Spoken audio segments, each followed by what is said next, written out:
I need you to expand on why you would choose Jalen Hurts to start your franchise over a Kyler Murray, who's clearly shown that he may be more talented.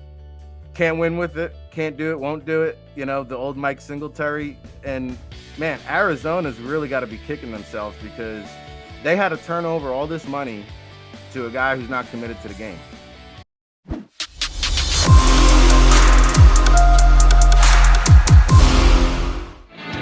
Eagles fans, you're locked in on Birds 365. He's Rick Serritella. I'm Tone DeShields II, filling in for John McMullen and Jody Mac. You guys are locked in on Birds 365. We appreciate you guys for being here and being loyal supporters to JAKIB Sports. Make sure you guys go check out John McMullen on jakibsports.com. Make sure you guys go subscribe to the JAKIB Sports YouTube channel. We have content on there such as you see, Birds 365, Sports Take with Rob Ellis, Barrett Brooks, Derek Gunn. We have the National Football Show. We also have the new JAKIB Sports Post Game Show that's going to be coming up very, very soon with Seth Joyner, Devin Caney, Derek Gunn, Mike Missinelli, a lot of legends on that panel. And then we have Rick Serritella's new show launching at the end of August. I'm really excited about that one, Rick. Can you tell us a little bit more about it?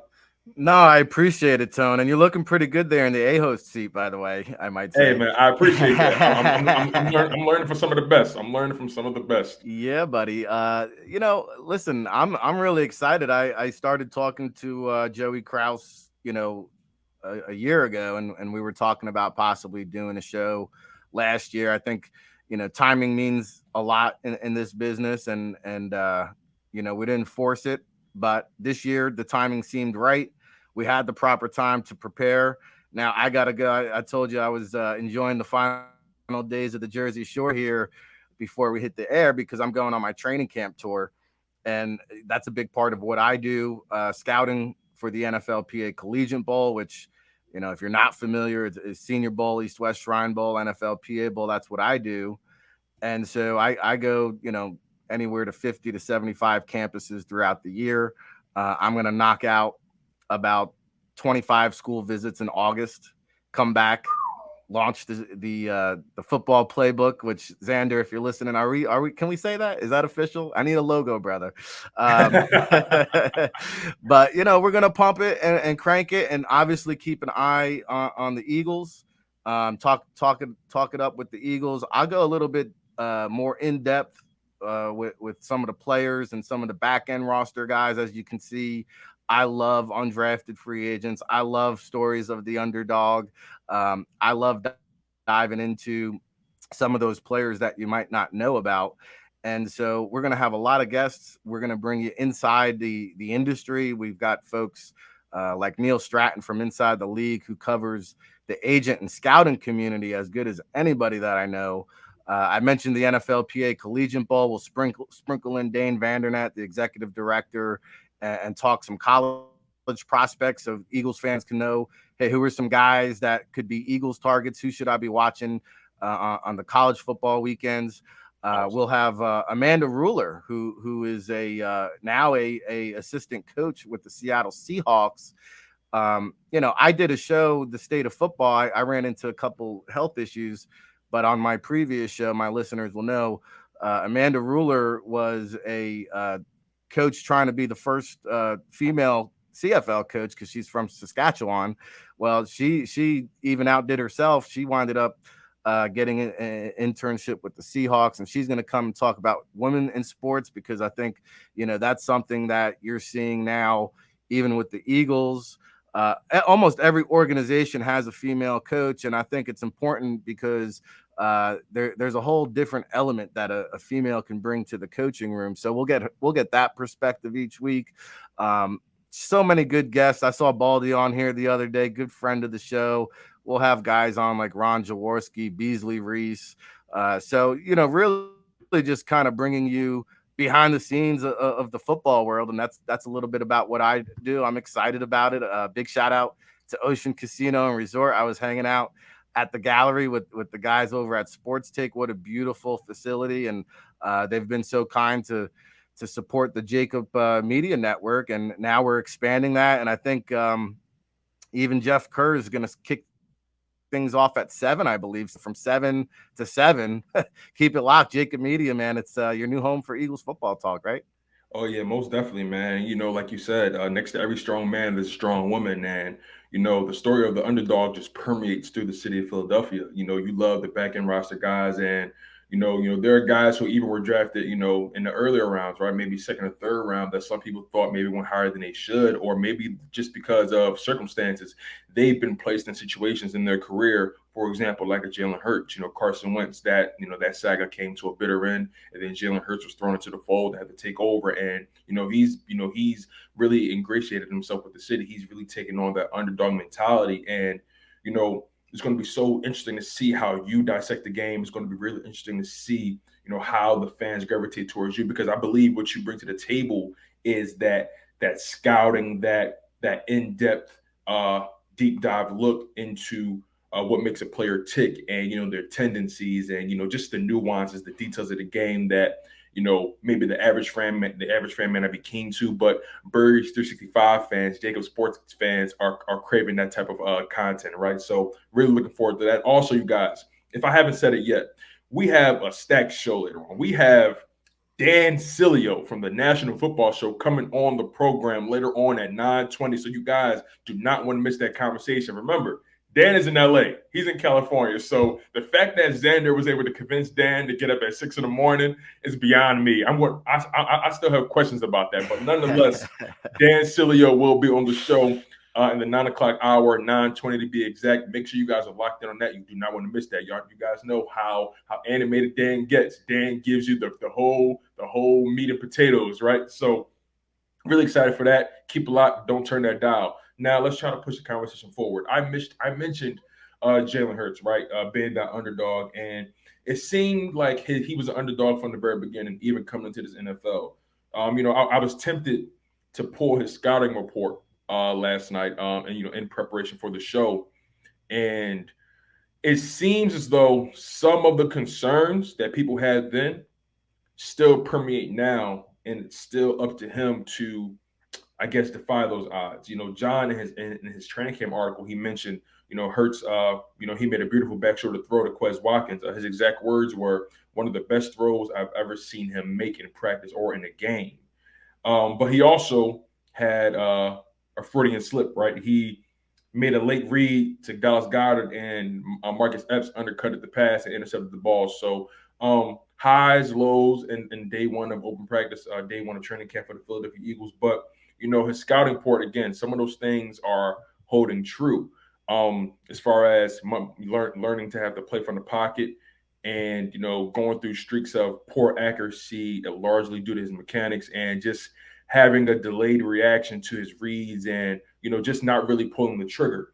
I have to ask you, right, someone who has his ear and eyes to the league and these young guys as they come in, first, did you have a similar scouting report with Jalen Hurts, when you were evaluating him back then?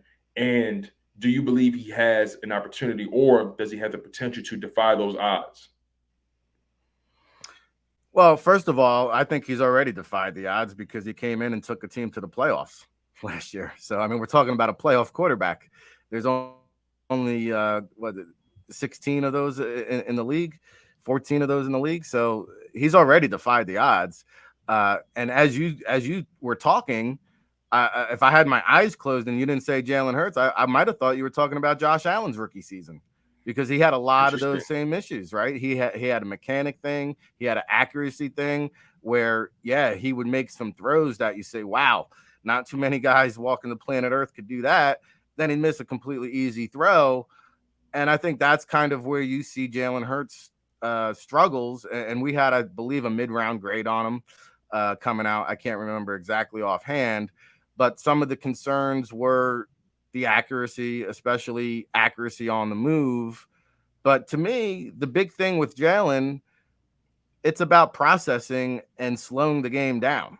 And so we talked about the continuity. Again, I'll keep driving this home as an underlining theme of great importance, because when you're in the same system, you don't have to think as much. When you're not thinking as much, you let your play progress naturally. And as he understands the offense better, he can maybe read to those third and fourth progressions. But I think right now, I mean, he ran for over 750 yards. I mean, if Jalen Hurts, in my opinion, is going to be successful this season, he's going to have fewer rushing yards because, there was a song back in the day, I think Silk the Shocker and Master P, you better duck and run. Okay. Hey, that's what Jalen Hurts is doing. First sign of pressure, he's tucking and running. And so that's, I think, where, he needs to kind of take the next step, be able to hang in there and make the throw and deliver the throw, but you can't hang in there and deliver that throw until you're able to go through your progressions and you're comfortable in the offense. And to me, I'm looking at, somewhere around, I don't know, 3,800 passing yards, another 500 yards rushing, and probably about 30 total touchdowns is a Jalen Hurts season. Yeah, that sounds about right to me. Some people have been putting their own gauge on what they need to see from Jalen Hurts. Some people have said, I need 4,000 passing yards. I don't know how realistic that is immediately. Some people have said, 30 plus passing touchdowns. People want to see Jalen Hurts take his game from a passing perspective to another level. People already know who he is as a runner. They know he's going to break people down. One of his most electric games was that Saints game where he just continued to break that defense down time and time again, putting up 3 rushing touchdowns in a single game. He also broke the rookie rushing record for the Philadelphia Eagles at quarterback. So Jalen Hurts has already began to put his name in the history books in Philadelphia. But I think people want to see him put his name in history books in Philadelphia from a passer perspective. And, you only can do that if you let the pill go. You only can do that if you pull the trigger. One of his strengths in college, they considered him to be an efficient passer who doesn't turn the ball over. That may be a strength, but at the same time, in this new NFL, you think about some of even the best quarterbacks. If you look it up, these guys are throwing 12, 13, 14 interceptions. They're fearless. If they see the keyhole, they're going to try to fit it in there. Do you think Jalen Hurts needs to, I guess you'll say, stop pulling his punches? Do you think Jalen Hurts needs to let his hands go? Just to give you a boxing reference, right? He hesitates, and what goes into that? Is it just him not trusting what he sees? Is the game moving too fast? Is it a trust, a chemistry thing? What do you think goes into that? Yeah, I mean, I think, again, it goes back to just kind of thinking too much. And the more you play, the more experience. There's nothing better than in-game experience, right? Because then you've come across these scenarios before. You've seen this once before. And we're still in the stage of Jalen Hurts' NFL career where some of these defensive schemes are throwing the kitchen sink at him. And he might be saying, whoa, what's this alignment? Or, hey, man, they really fooled me on that disguised coverage. So, it's growing pains. This is a very young quarterback. I mean, when you take a look at some of the young quarterbacks who've come into the league in terms of development, Jalen Hurts has been outstanding. And it goes to everything that Kyler Murray is getting criticized about right now. And, hey, I know we're going to have Dan Sileo on, Mr. Hot Take himself, later on in the show. I'll give you one right now. If I'm starting a team today, I'll take Jalen Hurts over Kyler Murray. Okay. Really? Okay, you have to expand on that one, Rick. I need you to all day. A lot of people are going to all day hold you to the fire with that. Now, some Eagles fans are going to love you for that, and I love you for that, right? Because I think Kyler Murray, he's talented, right? But there's something about him I can't fully get behind. But I need you to expand on why you would choose Jalen Hurts to start your franchise over a Kyler Murray who's clearly shown that he may be more talented. Can't win with it. Can't do it. Won't do it. The old Mike Singletary. And, man, Arizona's really got to be kicking themselves because they had to turn over all this money to a guy who's not committed to the game. That's the bottom line. And the NFL, like, who was it? I saw Matt Ryan on an interview this morning, actually. And he said, they asked him about the Colts roster. And he said, speaking with Ballard and Frank Wright, like, the whole emphasis of that team over the last 4 or 5 years is not only finding talented players, but part of the requirement is you got to love the game. And people don't realize how big, it's not the talent level that makes or breaks the guy. It's in between the ears and the heart that makes or break guys at the next level. So if I got to put a clause in your contract that says, hey, we need you to study 4 hours a week when you should be really studying 4 hours a day, I know Jalen Hurts does, that doesn't sit well with me. I know the guy's not committed now. Kyler also, from my understanding, and it's easy to see why, because I've been around both of these guys, he's not really well respected in the locker room. Really? Okay? He's really not. So they see the lack of work ethic. They see the Hollywood. It's funny. Kyler Murray, he holds a press conference yesterday, by the way, unannounced, starts the conference by saying, I'm not one to talk about myself, and then spends the next 5 minutes talking about how he's the greatest Texas high school football player, how he won the Heisman Trophy, how he got drafted in the MLB. Well, that's great. Nobody cares. Nobody cares. Because you know why? At the end of the season, you folded like a cheap suit 2 years in a row. And but didn't he have to defend himself, right? Just to push back a little bit? No. You go into the coach's office, you go into the GM's office. Who cares what the media is saying?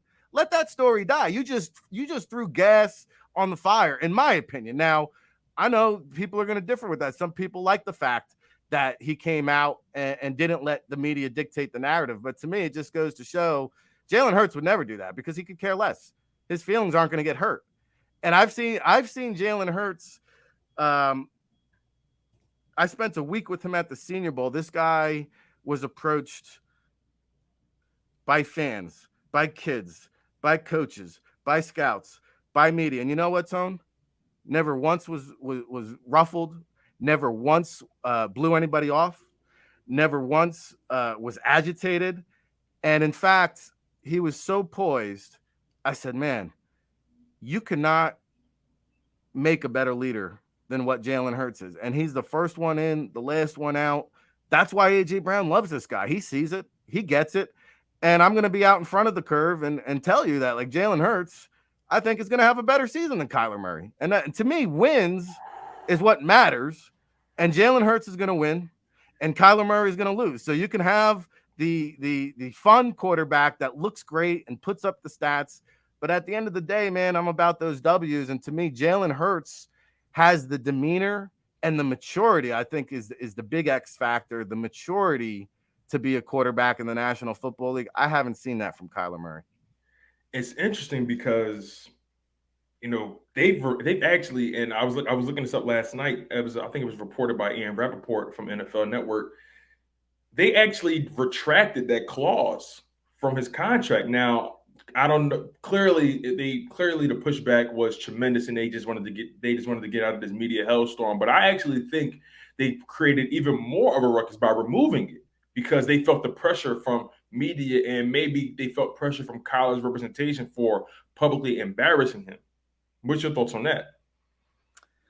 It's a tough spot, and I don't think we truly know why that clause was in there. Because was it because the guy's lazy, or was it because the Cardinals wanted an insurance policy to get out of that contract? Like, was it a clause that they could terminate that deal if they said, hey, like somebody mentioned, like, when that clause is in the contract, somebody on that coaching staff has to pop over into Kyler's room and hey, Kyler, did you do your 4 hours? That's somebody's job now to make sure. Hey, did you do your 4 hours? Because if he doesn't, and they start losing, and they're not happy with the on the field product, well, does that clause allow them to void the contract? To me, maybe that's why it was in there. I don't know. Was this bad business to begin with? Well, I mean, I've never saw a contract structured in that manner, and now there's reports that Kyler Murray didn't know it was in there. Well, if that's the case, that's a poor job on the agent and the player, right? Because I mean, even if you're having your agent negotiate the deal, you still need to. I mean, I have a lawyer review my contracts. I still read the deal. So, right. So again, he wasn't prepared. He didn't review the materials that he needed to. And to me, I can see both sides of the arguments where I think there was a former player talking about, hey, it's great that Kyler came out and didn't let the media dictate the narrative. But at the end of the day, do you think Tom Brady, Aaron Rodgers, do you think those guys care what the media narrative is? No, they're going to go to work. They're going to let their play do the talking for them. And could you imagine Jalen Hurts coming out and conducting his own press conference, out of the blue and saying the things that Kyler Murray said? No, because he's a true leader. You know what that it's funny you brought that up, right? Because Jalen Hurts, he's been getting backlash throughout his football career. All his limitations have been put out on the forefront. He's been publicly embarrassed being benched in national championship games and, transferring schools. And people have, constructed their own narratives about him. He's someone who clearly has adjusted and tuned his ears to be able to deal with the heavy vibrations. Kyler Murray is reacting like someone who's not used to not being on the better side of the media. He's reacting like someone who isn't used to being under the microscope in this way. Like he said, he's been the Texas darling, the Heisman winner. He was drafted in both the MLB and the NFL. He's been the sweetheart. He revitalized Arizona Cardinals football. Kyler Murray clearly is not used to being on this side of things. And when you're not used to something, you tend to react impulsively. You react emotionally. And that's kind of what I got from that. Me personally, it is what it's going to be. I personally wouldn't have gone out and said anything because eventually there's a new news cycle every week. People forget, people move on. There's so much more to talk about. There's always, it's not like you did something quote unquote wrong. It's just an assumption. And it's a clause in your contract that was put in there, whether you know about it or not. It's a failure on your part for not even knowing it was in there if that's the case. But Jalen Hurts, that you talk about Dan Sileo being Mr. Hot Take. That was the hottest of hot takes because I've been hearing people say Kyler Murray here, Jalen Hurts just right here. You know what I mean? Me personally, like you said, I would take Jalen Hurts because of his mentality. I'm more concerned with someone's makeup, who they are as a person. I want to know, can I go to war with that guy? Will that guy have my back when it's all said and done? When things get dark, when things get hot, when things get shaky, are you going to be the one to keep us leveled? And I think that's something the Philadelphia Eagles have lacked in their quarterback room for a long time. Even in Donovan McNabb, dating all the way back to Donovan McNabb in this era of football in the 21st century. Donovan McNabb, talented, but he never seemed like the leader that you wanted him to be. There always seemed like limitations to how far he can take you just because of his leadership, no matter how talented he was. Carson Wentz, talented guy, but his leadership was always in question.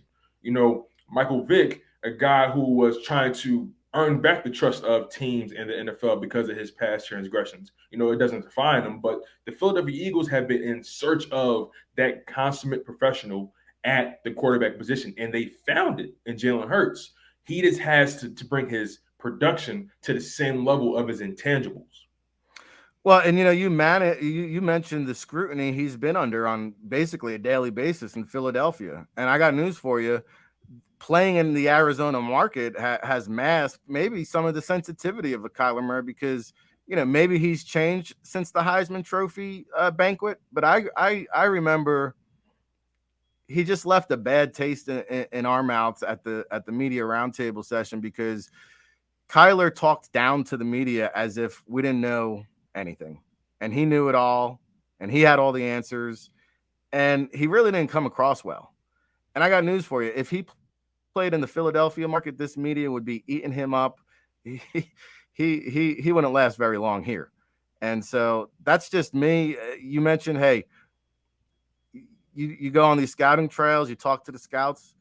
When they talking to the players, they're trying to get to know the personality, the DNA. Can I work with them? Jalen Hurts is a team leader. Kyler Murray will fold up and go into a shell and be a loner by himself in that locker room. Jalen Hurts is going to embrace folks. He's going to welcome them with open arms, and players are going to look to him because he does have a stoic demeanor. He does command the huddle when he steps into that huddle with 10 other men. He's a leader of men. Kyler Murray is not, and that's what gets it done in the NFL. Absolutely. Hey, you guys, we're going to take a small break. Dan Sileo will be here at 9:20. You guys are locked in on Birds 365. I'm here with Rick Serritella from the NFL Draft Bible and JAKIB Sports news show, The Playbook. And I am Tone DeShields II from Chalk It Up Sports, where no matter if we win or if we lose, we just got to charge it to the game. Also, the associate producer for JAKIB Sports. Like I said, you guys are locked in on Birds 365. Keep it locked. Don't turn that dial. We'll be right back.